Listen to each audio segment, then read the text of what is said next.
आपका स्वागत है मेरा YouTube channel study knowledge bank. आज हम चर्चा करते हैं किसान अपने बेटे के साथ खेती कर रहा है, आशा का बीज।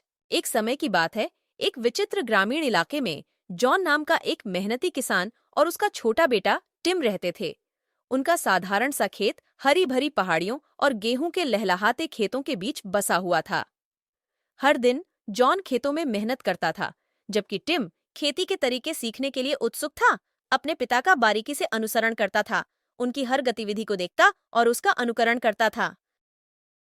एक धूप भरी सुबह, जब वे अपनी फसलों की देखभाल कर रहे थे, जॉन टिम की ओर मुड़ा और कहा, बेटा, आज मैं तुम्हें खेती का सबसे महत्वपूर्ण सबक सिखाऊंगा।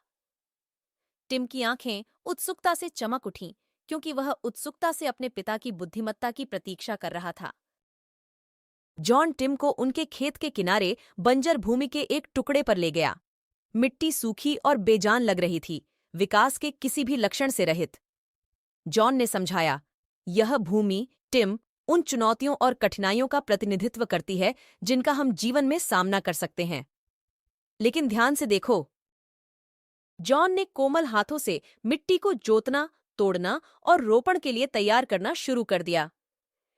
टिम आश्चर्यचकित होकर देख रहा था कि कैसे उसके पिता लगन से काम करते हुए सूखी धरती को नरम, उपजाऊ भूमि में बदल रहे थे। फिर सावधानीपूर्वक सटीकता के साथ जॉन ने मिट्टी में एक बीज बोया। दिन हफ्तों में बदल गए और टिम ने ईमानदारी से बीज को सींचा और उसकी देखभाल की। उसका उत्साह हर गुजरते दिन के साथ बढ़ता गया और फिर एक सुबह मिट्टी से एक छोटा हरा अंकुर निकला जो उत्सुकता से आकाश की ओर बढ़ रहा था। देखो टिम, जॉन ने मुस्कुराते हुए कहा, जैसे हमने धैर्य और देखभाल के साथ इस बीज का पोषण किया, वैसे ही हमें दृढ़ता और दृढ़ संकल्प के साथ अपनी चुनौतियों का सामना करना चाहिए। कड़ी मेहनत और विश्वास के साथ बंजर भूमि भी भरपूर फसल पैदा कर सकती है। उस दिन से टिम ने अपने पिता की सीख को अपने दिल में रखा और वे अपने खेत में साथ साथ काम करते रहे। और जैसे जैसे मौसम बदलते गए, उनकी फसलें फलती फूलती गईं, जो एक किसान और उसके बेटे के बीच के स्थायी बंधन और पीढ़ियों से चले आ रहे शाश्वत ज्ञान का एक प्रमाण है। देखने के लिए धन्यवाद। यदि आप अधिक वीडियो चाहते हैं, कृपया मेरे YouTube चैनल को सब्सक्राइब